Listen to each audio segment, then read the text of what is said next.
Hello and welcome to the PC Gaming Vortex. My name is Hikaru, and this is Payday 2. So, myself and Gallows are going to be taking a look at Payday 2, doing an Into the Vortex series on this. We're going to be doing it a little differently than we normally do. There's going to be a lot more tutorial elements in this game than we usually do in an Into the Vortex. And the reasoning for that is because this game has quite a bit of depth to it. And I think it's going to benefit players that want to give this a shot to have that base level of knowledge so that we can eliminate the barrier of entry and you could just jump in and start having fun, moving drugs and robbing banks, so to say. So we're going to jump right in here. I'm going to start in the safe house, which is kind of a practice area, so I can show you some of the aspects of what we do within the missions, because there is a lot of different things that could be done. Once we've completed that, we'll jump into the class system, which I'll go into a little more in depth once we're out of the safe house. Once that's completed, we're going to do a mission normally, and then we're going to do a mission showing some of the higher level perks and things you unlock, because it definitely changes the way the game is played. So let's jump right in. So this is your safe house. This is the place where you can go and kind of practice your craft. Get some hands-on experience with your weapons, opening doors, different aspects and tools you unlock. It also has some cool features, like you can see how much money you've unlocked so far, and mass customization and all the great stuff we'll go over in just a little bit. So let's start off by giving a basic overview of the different classes in the game. So there are 4 different skill trees. The classes are not exclusive, meaning that you can, if you put points into one tree, you're not stuck in that tree. You can splash points into multiple trees, and you actually do get, I believe it's 120 points total if you max level. Is that correct, Gallows? That's correct. Yeah, so 120 points gets you a long way. You can go all the way to the top of one tree, get everything you want in one tree, and still get quite a bit from the other trees. You can't go all the way to the top on multiple trees, I don't believe. But it does let you get more than just one focus. So the 4 different classes are the Mastermind, the Enforcer, the Tactician, and the Ghost. Now, their trees are very different. The Ghost has a lot of stealth aspects to his tree. The Tactician has a lot of gadgets and aspects like that, things like drills and stuff like that. The Enforcer has a lot of the muscle. Think of it as the tank, hauling heavy bags, shotguns, stuff like that. The Mastermind has a lot of the overarching leadership type of things, more control aspects. I guess you would call it crowd control if you're using MMO terms. It has the ability to turn enemies onto your side, things like that.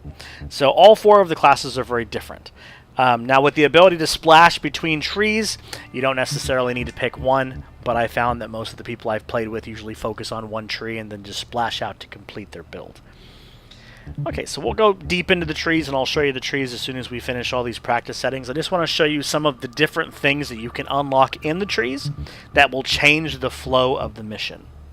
So to start, let me give you a basic idea and basic overview of what Payday 2 is. The game is a co-op style game, lobby system based, where you and up to 3 other players can jump into a mission to accomplish a co-op goal, whether it be robbing a bank, whether it be stealthily framing someone, or whether it be something simple like just finding an item. You are completing a set goal, a story style goal. Now, the openness of the game and what makes the game so fantastic is there is multiple paths to complete this goal. And some missions are actually completely multiple missions in it. If you do it one way, it's one mission. If you do it another way, it completely changes the mission and how it goes. So everything from moving drugs to robbing banks, there are just a lot of variety in the game, and it definitely leads to a lot of really cool cooperative environments and cooperative situations that I haven't really seen in a lot of games of this style. They do an excellent job with it. Okay, so let's start in. So some of the tools you have at your disposal is things like picking locks. You can... Well, first thing I should explain is there are 2 modes to your character. All right, let's do this. There is what's called casing mode, Casing mode is when you're pretty inconspicuous. You're walking around. You haven't put your mask on. You haven't pulled your gun out yet. You're just kind of looking around and seeing where everybody's at. You can still arise suspicions because you're acting suspicious, but nowhere near as suspicious as a dude walking around with a gun. But in order to do anything, everything as small as crouching and running to shooting and lockpicking, you have to have your mask on. You have to be in mask mode. So as you saw, I held down G, threw the mask on. Now my gun comes out, and I get the options. So if I hold F here, I'm picking a lock. It gives me a radial timer. Takes a little time to open this up. Now, if you'll notice, that door had another icon, as this one does. At the bottom, there's like a little saw blade. If I have a saw, which is something that can be unlocked in, I believe it's the Enforcer Tree, the saw allows you to drill through the door faster, but it does take up a weapon slot. Yeah, Enforcer Tree. So once again, already you're seeing an option based off of your class on what you can contribute, how fast you can get through a door in this situation. So since I don't have that, I would have to pick that door. So let's look at the next one. So here is you notice here there is the saw, there is the drill, there is C4, there is also I believe that's the electromagnetic device, the EMD.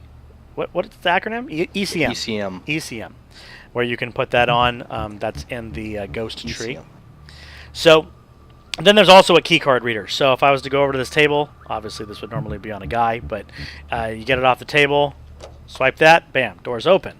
So that's 4 options we saw to open that one door, depending on who's on the heist with you and what tools they have. So once again, you're looking at C4 option, picking the lock or the saw. And like I said, this is a great place to just look around and practice and see what you can do and try out your new gadgets when you unlock them. So that is definitely cool. Let me see if I can locate the room that lets you practice drilling. I believe it is up around the corner here. Nope, that's the firing range. Here we go. So, when you're trying to get into safes, you have, as you can see, different options. You can either drill the safe out, use C4 to blow the safe, or you can pick the safe if you happen to have that skill set, which is in the ghost tree. So, let me show you what this looks like. So, I'm going to drill the safe. So, I'm going to go up. I have to use the drill. Takes a moment to set it up. Bam, drill's in place. Okay, so if you notice, there's a little timer down here. It says 292 seconds. Now, there's skills that can speed that up and things like that, but basically you are going to hold out to whatever stuff's going on until that drill is complete. Now, the drill can halt and freeze up at certain spots, and you have to come over and reset the drill. It picks up where it left off, but you definitely got to keep an eye on it. So, I'm sure spinning in your head, you're already seeing all the tactical aspects of this. And of course, if you had C4, you can plop a bunch of C4 on the safe and just blow the safe open, giving you once again those options. So I'll show you this one more time. So we're going to throw the drill on here. There we go. And as you can see, smaller safe, smaller time frame, 176 seconds. Might not seem like a lot of time, but trust me, if you're being swarmed by a bunch of police officers and SWAT guys, it takes a while. So there we go. So there's that. There is a whole aspect of the game in customizing your mask, which I will show you a little bit later, but as you can see, I have a few masks lined up I've collected. Basically, at the end of each mission, there's what they call a payday. You choose one of 3 cards. It can either be money, it can be a mask part, a mask material, it can be a design for your mask, it can be a mod for your weapon, kind of like rolling for loot at the end of a dungeon, I guess you can equate it to. And there's all kinds of different masks you can get, kind of let you personalize your character a little bit, changing the look of your guy, which is cool. There's also a ton of guns to unlock. I've unlocked a few myself, but there is a lot more to choose from.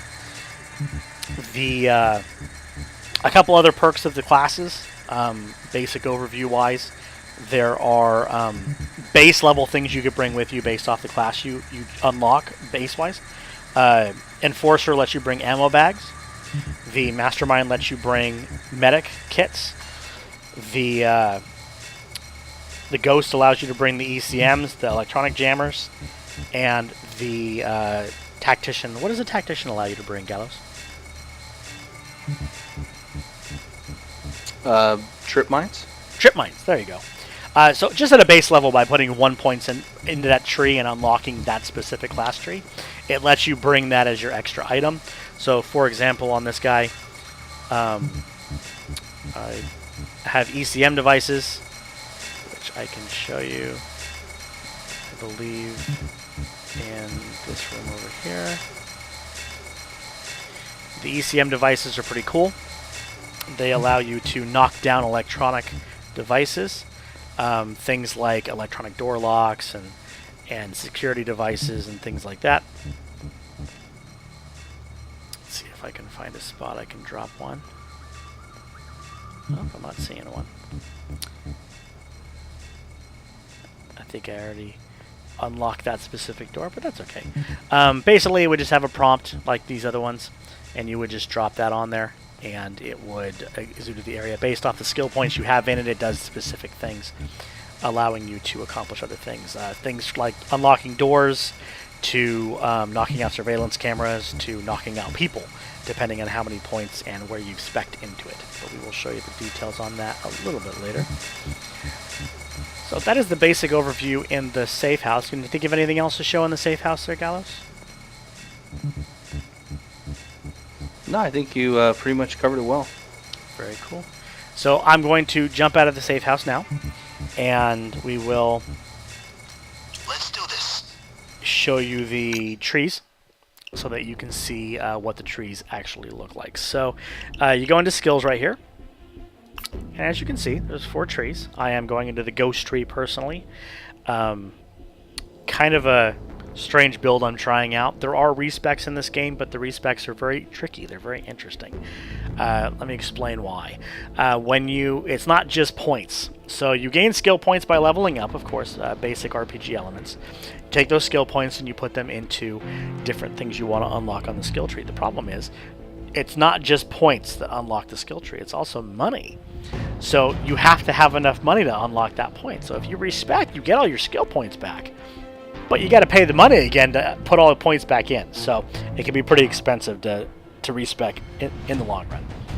Obviously later in the game, when you're doing the high level missions, money's coming in hand over fist, so it's not as big of a problem. But early in the game, you want to think out your path, decide what you want to do, at least for the time being, and stick to it so you can get a buildup of some cash, get your weapons built up, and things like that. So, so this is the ghost tree. This is the technician tree, and enforcer tree, and mastermind tree. So as you'll see top level wise, on the mastermind tree, there are a few skill calculators out there as well. Very cool. I'll put a link to one of those in the description down below. So if you want to go in there and plan out your guy right from the beginning, that will allow you to do that. It'll have everything programmed into it to begin with. That way you can get all the stats without logging in and really messing with your actual skill points. That was a great suggestion. So I'll put that in the description below. So let's go over some of the bottom tier and top tier items on these trees. So let's start at the bottom here on the Mastermind Tree, just to kind of give you an idea of what these are about. So on the Mastermind Tree, as you can see, there is increasing stamina for you and your crew, increasing stamina. So there are 2 levels of each point, so to say. So on this one, for example, the endurance one, there's a basic, which costs you 1 point, and there's ace, which costs you 3 points. It's basically taking the basic level and the expert level of this specific point. It is not required to take ace to move on. What they have is they have tier levels. So see, it says you need to spend another 5 points to unlock tier 2 on the right hand side there. It doesn't have to be below this. It can be 5 points anywhere below it on the tree. So I can put 2, I can put 1 here, I can put 3 here. You know, I can put in 1 in this, and that would be unlocked. So it lets you move around the tree. You don't have to move straight up one of the columns, which is actually pretty cool. Picking just the things you want.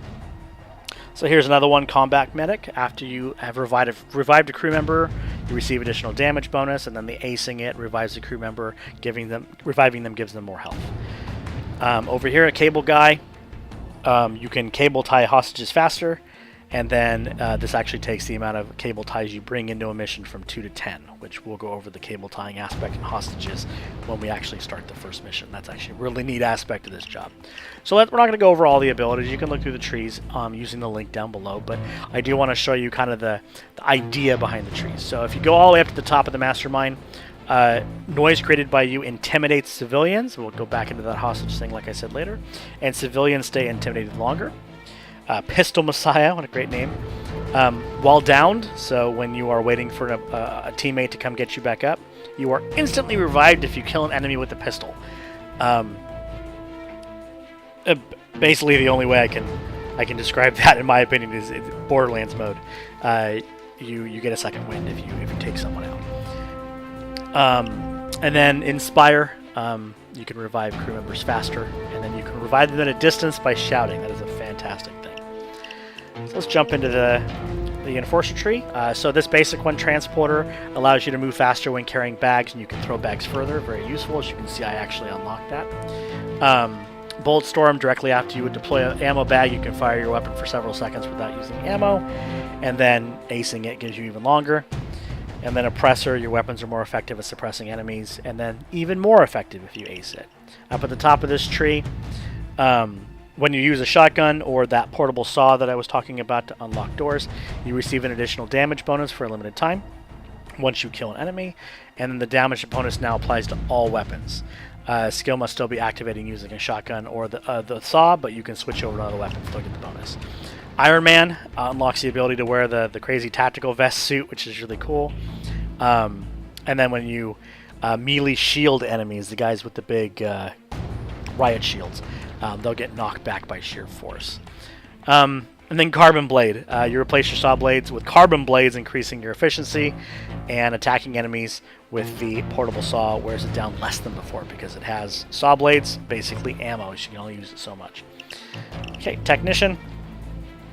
Bottom level is take less damage while interacting with things like picking locks, things like that. And you can now, use your sights when you're on the ground waiting for someone to get you up. Demolition Man adds more trip mines and decreases your trip mine deploy time. Rifleman is snap zoom faster with assault rifles, and weapon zoom is faster with assault rifles. All the way at the top, Sentry Tower, pretty cool. Technician gets a sentry gun. It's very, very cool. You actually get the sentry gun lower, but now you can place 2 if you max this out, and then if you ace it, your damage is actually increased. Mag Plus, all your weapons increase the size of the magazine size capacity. Let me tell you, ammo is very important in this game. And then your magazine is increased further, and then under Bulletproof, increases your armor, of course. And increases the recovery rate of you and your crew if you ace it, so very cool thing. Ghost. Falling damage on Cat Burglar, as you can see. I didn't really do this one, but quite a bit of falling damage stuff there. This one is a Sprinter. Stamina recharge starts the time before your stamina comes back, kind of your shields is reduced, and the regeneration is faster. And then your sprint speed is increased when you have a better chance of dodging enemy fire, which is always good, not getting shot. Dead Presidents adds additional value to loot, so when you're picking up the spoils of the heist, you want to have the Ghost do it, because you're going to get more money if they've got points in this. At the top, Lucky Charm. Chance of getting a higher quality item during the Payday, which we talked about, is increased, and then your chances further increased. So that's a good loot one. ECM feedback. This is the one that makes your ECM jammer actually affect people. So it's gonna have a chance to incapacitate them. And then you can now sprint while strafing, and then sprint in any direction if you ace it. So as you can see, the different trees have very different styles to them. You can kind of see the general aspect of what they're going for, what role that person would play. But with the fact that you get 120 points total to spend between your trees, really the sky's the limit of what you want to build. There are a lot of different possibilities, and you can really pick and choose things from each tree. Obviously, you can only get to the top in one tree, maybe 2. I haven't done that math, but it would be pretty streamlined if you did 2. But lots of variety, which is really good. I like that. It definitely gives you a level of progression, which makes it more fun. One more thing before we jump in. Lower left-hand corner, you will see my stats. It shows my level, which is currently 31. It shows how much cash I currently have. The offshore account, which as far as we can understand, seems to have something to do with upgrading your safe house. Although I don't believe they've unlocked that. Have we learned anything more about that, Gallows?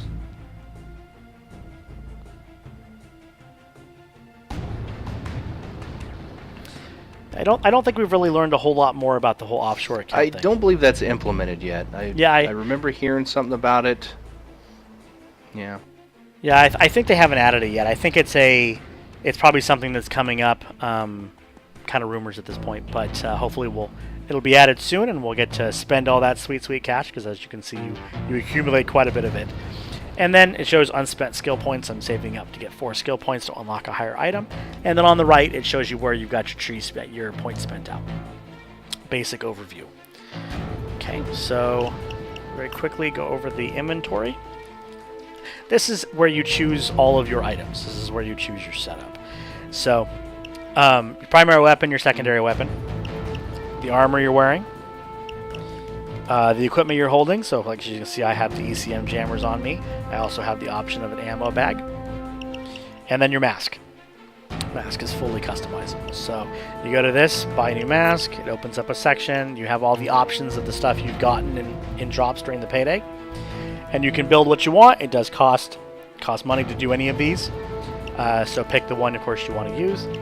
Same thing goes for secondary and primary weapons. If I hit this, build a new weapon, as you can see, there's a good number of weapons to choose from, and some that I have not gotten high enough to unlock yet. So, all kinds of different progression and customization of your character. So if you go into the actual weapon under Modify Weapon, there's a number of different things that you can modify your weapon with. See, for example, I have a sight on mine right now. But there's quite a few options, and the different options are of course different per weapon, and they will actually modify these stats on your weapon. These mods are dropped during the payday at the end, so you just got to get luck of the draw, play more missions, get more stuff, and hopefully you'll get the item you're looking for. So there we go there. Armor makes a big difference. When you first start out, you're going to take damage really quickly if you go into too hard missions. So you want to get that body armor going as quick as possible. That unlocks at certain levels. Okay, so I'm going to go ahead and invite Gallows, and then we will be right back in the next episode to jump into our first mission. We're going to do a mission the normal way, which is step by step through the heist, and then after that we'll show you what it's like once you've got some levels in you, and you can use some of the higher end stuff like C4 to get through that same mission a lot faster. Definitely shows how the game changes as you progress and how you level past certain heists to get to harder heists. So we will see you next time.